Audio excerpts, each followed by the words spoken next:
Desde el Club Academia Viña del Mar, ¿cómo están a todos y todas los que nos siguen, los que nos están viendo? Estoy acá con Raúl Molina Muñoz. ¿Cómo está, profesor? Bien, Joaquín. Muy bien. Qué bueno.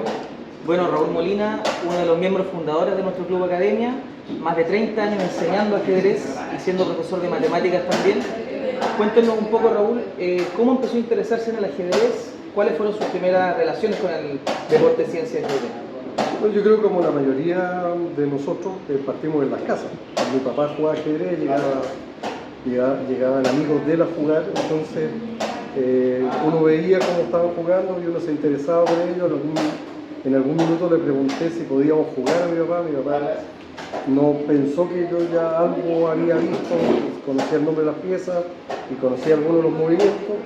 Y ahí uno se inicia, y al mismo tiempo, cuando él ve que yo algunos movimientos había asimilado mirando a los adultos que vienen a mi casa, bueno, se entusiasmó más y me enseñó a jugar, porque él era un aficionado al deporte ciencia.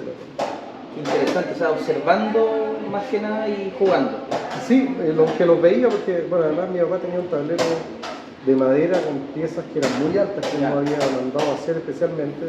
Entonces las piezas medían como 15 centímetros, yo encontraba que eran gigantes además, entonces para un niño de 5 años eso era una cuestión nada más monstruoso el tamaño de las piezas. Entonces a mí en realidad, claro, yo creo que a todo el mundo lo que más le llama la atención este juguete, este gigante que había en la casa, claro, que mi papá lo tenía como su gran tablero, que era de madera y mandado a hacer especialmente. De hecho, ambos ejércitos tenían características muy interesantes porque parecía que eran soldados en batalla con características de ajedrez medieval. Profe, usted es profesor de matemáticas, estudió matemáticas, pero también hizo clases de ajedrez. Entonces, ¿cómo se fue dando?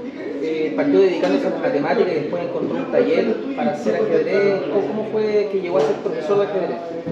Bueno, después de esta historia que mi papá me enseñó a jugar, unos 5 años después, a los 10 años, empezó a ir a algunos torneos que se hacían en la plaza.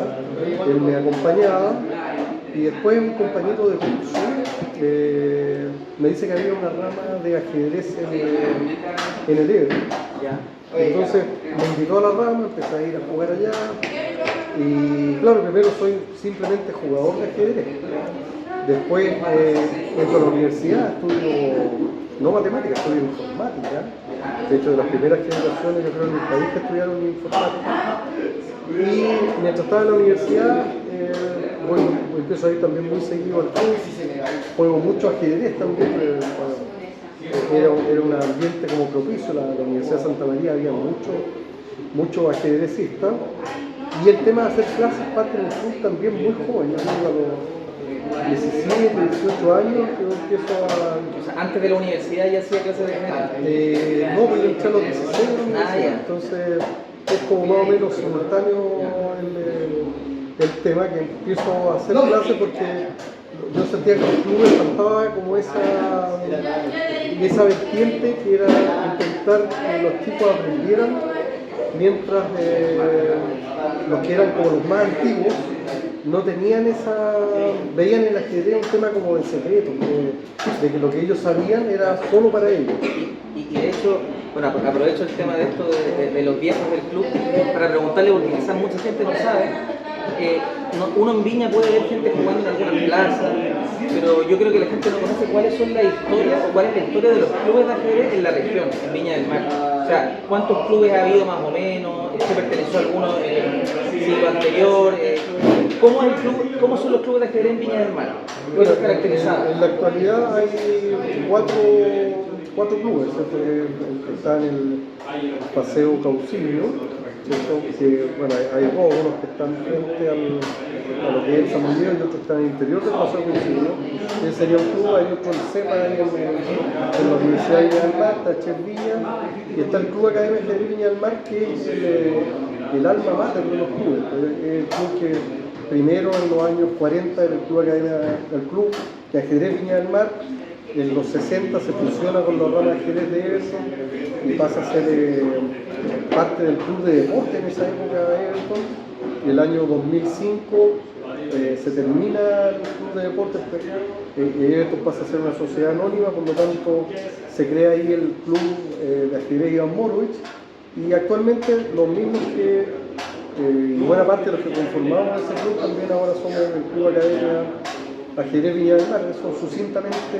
O sea que viene de una historia larga que culmina acá en el fondo. Sí, el club nuestro tiene un influjo de 80 años de historia, o sea, entre otros, porque hay muchísimos jugadores que han salido acá, entre otros el mismísimo Iván Morovich es parte de la tradición de este club cuando era rama de ajedrez de Iván parte Villamarino Neto y parte también en esta rama de ajedrez.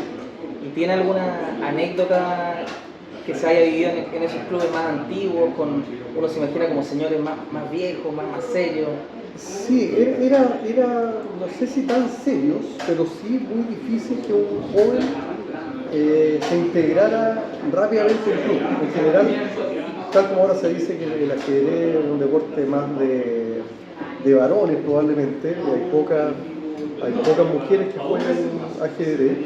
En esa época lo complicado era que, algo un poquito lo que dije antes, de que los adultos no querían compartir sus secretos, por lo tanto cuando uno llegaba, prácticamente no te compartían. No compartían contigo, pero más que eso, incluso tal como ahora estamos en esta mesa, que podría ser como la mesa 1 de nuestro club, a la mesa 1 solamente llegaban los jugadores más fuertes del club. Y uno podía ir a mirar, pero si uno quería jugar, entonces uno preguntaba, ¿se puede entrar? Y te quedaban todos mirando, duro era jugar en esa época, y no te decían nada, ni siquiera te contestaban. Y bueno, ya ahí uno pasaba 2 o 3 meses más, mirando de nuevo, uno volvía a preguntar, ¿se puede entrar? Y había un maestro que falleció, que era el maestro Zamora, decía, y salir también. Pero eso significaba que uno podía entrar a la rotativa. O sea, uno se ganaba el puesto. Se ganaba el puesto. Y cuando uno entraba a esa rotativa, que te tocaba con algunos jugadores antiguos, o Zamora, o Vara, o Cepeda, que eran los Ábalos, que eran los antiguos, tú entrabas y uno, por cierto, como era tu primera oportunidad, debutando, uno perdía. Entonces, alguno de ellos decía, y para eso quería entrar. Entonces, claro, uno volvía, bueno, y estamos en época de cuadernito, entonces no había donde un celular donde anotaba ni computador ni nada, entonces uno en un cuadernito anotaba todas las variantes y uno decía, esto no me va a pasar de nuevo, hasta que llegaba un momento, uno pasaba 3 meses más y uno sentía que ya estaba preparado y, sorpresa, uno ganaba su primera partida, y ahí recién todos te miraban y te reconocían, y como era una rotativa, tú quedabas dentro de la mesa, el jugador que había perdido, que era alguien que no estaba acostumbrado a perder con alguien que estaba recién en el ambiente, claro, se paraba y uno quedaba dentro. Después, claro, probablemente perdí la siguiente partida, pero yo sentí que en ese minuto, de hecho, ahí recién, después de ya, no sé, un año, no sé cuánto, un año y medio, alguno me preguntó cuál era mi nombre, o sea, yo era un anónimo en el club, y ahí te preguntan, bueno, como ya había ganado una partida, entonces ya te consideraban.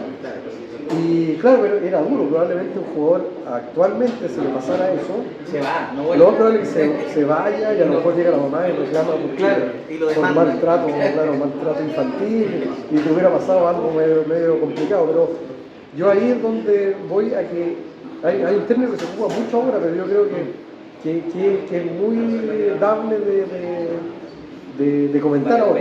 Vale la pena comentarlo. La resiliencia. O sea, yo creo que ahora a la gente igual le puede pasar lo mismo.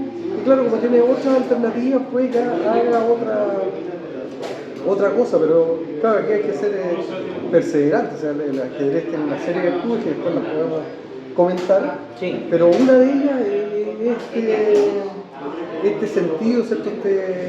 Este concepto de ser resiliente, o sea, ser capaz de sobreponerse a las dificultades. Todos los que partimos jugando ajedrez, más perdemos que ganamos, eso es importante. Claro, bueno, a propósito de mi papá, no sé si alcanzo, pero brevemente. Llegó un momento en que yo jugaba con mi papá todos los días, 2 partidas diarias, 1 partida diaria antes de que se fuera el trabajo. Me había ganado 1000 veces seguidas, más o menos. Hasta que un día, cuando había tenido 12 años, le gano una partida. Y él habitualmente jugábamos una. Me dice, juguemos otra, digo, vuelta al tablero, jugamos otra partida, le vuelvo a ganar. 2 ganaron. Y se fue a la oficina. Vuelve al día siguiente, hora almuerzo, que era la hora que jugaba la partida. Le gano la tercera partida consecutiva. Yo doy vuelta al tablero del día anterior y me dice, no, tengo que hacer. Y se fue. Al día siguiente llevamos el tablero, no, estoy ocupado. Y yo entendí que ya no jugábamos más. Bueno, pasé el cuento corto. Años después mi papá está a punto de fallecer. Entonces, y típico que empecé a hablar con él, estaba mal, pero quería aclarar algunas dudas, algunas cosas que habían pasado. Y me dice, ¿tiene alguna cosa que quieras preguntar? Sí, me falta algo. ¿Por qué no jugamos más ajedrez? Me dijo, pero eso pasó hace 30 años, me dice, claro. Sí, pero me gustaría saber. Es mi duda. Me dice porque yo ya había hecho mi tarea y tú ya me ganabas y por eso yo empecé a llevarte a torneos y ahí me empezó a llevar a la plaza, a clubes. A que te relacionaras con gente fuera. que te pudiera desafiar quizás más y pudiera seguir aprendiendo. Y además agrega, dice, y él está en su lecho de muerte, y él agrega, y además, ¿quién te va ganando 1000 a 3? Y bueno, y a los pocos días falleció, tenía razón. Terminó ganando el match. Le ganó con score de 1000 a 3. Oiga, profe, y una consulta, tomando en cuenta el club antiguo, esto de que para entrar no te reconocía, y nuestra época de ahora, el Club Academia Viña del Mar, ¿qué significa pertenecer a un club? Porque y eso nos lleva a la pregunta de cuáles son los valores que transmite este Club Academia de Ajedrez. Entonces, ¿qué significa pertenecer a un club? ¿Qué es lo que se quiere promover para los niños, niñas, para los adultos que están acá? Bueno, yo creo que mantenemos la esencia de tener el mejor ajedrez de la zona por siempre. O sea, esta magia de que Morovich haya sido el club, y bueno, muchos más, el mismo Carlos Varas que mencioné yo, los actuales. ¿Tiene nombres de los antiguos? Así como sí, está Aldo Fosa. Mucha gente jugó acá, grandes ajedrecistas, grandes personas de la sociedad viñamarina, o sea, no sé, los joyeros, Vicente Jimeno, Carlos Vara, eran parte de... Y menos ahí en Libertad. Sí, eran parte del club, eran fundadores. Estaba Alejandro Espinosa, que falleció hace un tiempo atrás, también jugaba muy bien, Hugo Zamora, que también falleció hace unos 15, 20 años atrás. No, grandes jugadores, entonces el club siempre ha tenido esa esencia de que grandes jugadores ha tenido, pero ahora junto con esa calidad técnica tenemos un club que es muy familiar, o sea acá está el abuelo, el hijo, el nieto en algunos casos, están papás, están las mamás, con los hijos que están acá, con las hijas que viven acá, y que todos forman parte de esta gran familia que ya bordea los 150 socios. Y yo creo que esa es la esencia, o sea, somos un club porque se practica la disciplina que todos ya conocemos. Somos academia porque se enseña a jugar, o sea, aquí no hay un secreto de un tesoro escondido y se comparte, se comparten esos secretos. Claro. Y la tercera, que es compartir, que también se hace en el ambiente de cámara de guía, o sea, acá en general no hay conflictos, y cuando hay algún conflicto se soluciona conversando y hay muy buen ambiente. O sea, yo creo que eso es un club. De hecho, este club tiene un nombre que lo determina la ley, se llama Club Deportivo y Social Academia de Ajedrez Viña del Mar. Que claro, la ley lo dice, porque está ahí como parte de los estatutos tipo. Pero no bastaría que el estatuto tipo diga algo si el alma o el espíritu, ¿cierto?, de eso que dice ahí no se llegara. Entonces, efectivamente somos un club deportivo, pero también somos social, porque el involucrarse, el conocer a los demás, lo mismo que decía yo, que yo estuve un año probablemente los más grandes, pero ninguno sabía mi nombre, y eso no pasa acá. Profe, y para cerrar un poco la entrevista, bueno, hablamos ya de los valores y la educación. Entonces, para los niños y niñas, lo principal sería enseñar, ¿no es cierto?, a relacionarse de manera amable con los demás, enseñar la técnica deportiva. Entonces, la idea del club es todo eso integral, la parte humana y la parte técnica. Bueno, y potenciar los valores que entrega el ajedrez, o sea, el ajedrez te permite tomar mejores decisiones, te permite tener un pensamiento crítico, además, o sea, uno no tiene que decir a todo que bueno porque alguien te lo dice, digamos, ¿cierto? Entonces, el pensamiento crítico y el razonamiento lógico son cuestiones que son inherentes a la disciplina. Los tipos de mente también quedan claramente manifiestos en el juego del ajedrez, o sea, nosotros tenemos evidentemente jugadores que son muy lógicos. De hecho, alguien preguntaba hace unos días, ¿un matemático juega mejor ajedrez que un literato o que un artista? Y no, pueden jugar con similitud de rendimiento. Pero claro, el tipo de pensamiento va a ser distinto, pero los resultados van a ser similares. De hecho, siempre se da este antagonismo que había entre Karpov y Kasparov, en que Karpov era toda intuición, toda táctica, ¿cierto? Claro, a lo mejor con menos memoria que lo que tenía Kasparov, y Kasparov toda la lógica matemática, todo cálculo se entregaba en el tablero, pero terminaron, mientras eran absolutamente competitivos, terminó ganando Kasparov después de más de 200 y tantas partidas. Por un punto iba ganando Kasparov a Karpov, lo que quiere decir que eran de similar nivel, y después el nivel se quebró por un tema de edad, que Kasparov era más joven que Karpov. Pero ahora el mismo Kasparov, como su fuerza estaba en este cálculo de todas las variantes, también dejó el ajedrez porque él ya no podía calcular tanto como las nuevas generaciones, y por un tema de edad, claro, los campeones actuales lo fueron superando. Profe, muchas gracias por la entrevista, y antes de terminar le queremos proponer que nombre a los 3 o 4 jugadores más exitosos que usted ha entrenado. Bueno, el primero es nuestro campeón vigente del circuito, Adán Ríos. Maestro Fide. Finalista de Chile varias veces, que entre sus logros más interesantes fue tercero panamericano juvenil, y eso le llevó una medalla de bronce en la categoría, y ahí después de eso se homologó su título de Maestro Fide. En las mujeres, discutiblemente Andrea Rivas, que fue campeona de Chile varios años, estoy hablando de los tiempos del Club Everton. 80 por ahí. No, un poco después. De hecho, ellos nacieron en la década del 80, así que esto es de los años 2000 probablemente. Y que ella también fue varias veces campeona de Chile en varias categorías.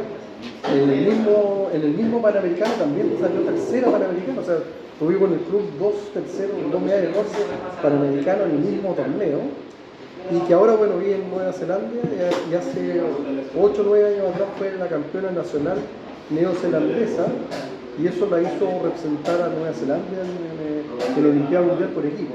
Yo creo que son los dos íconos mayores del club, ahora como alumnos, digamos, alumnos míos.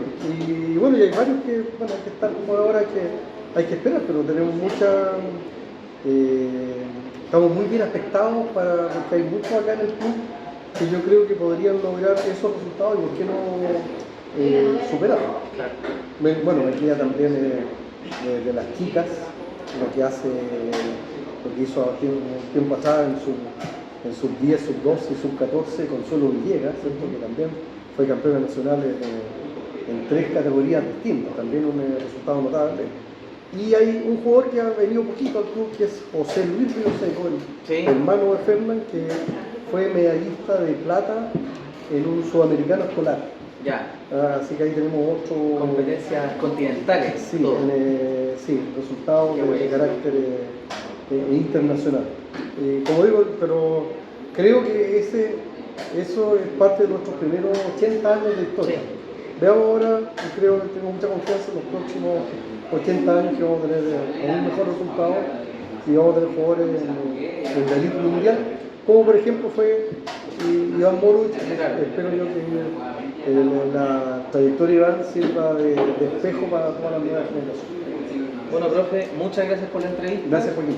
Muchas gracias a todos por vernos y esperamos que nos sigan al Club Academia Federico Villanueva.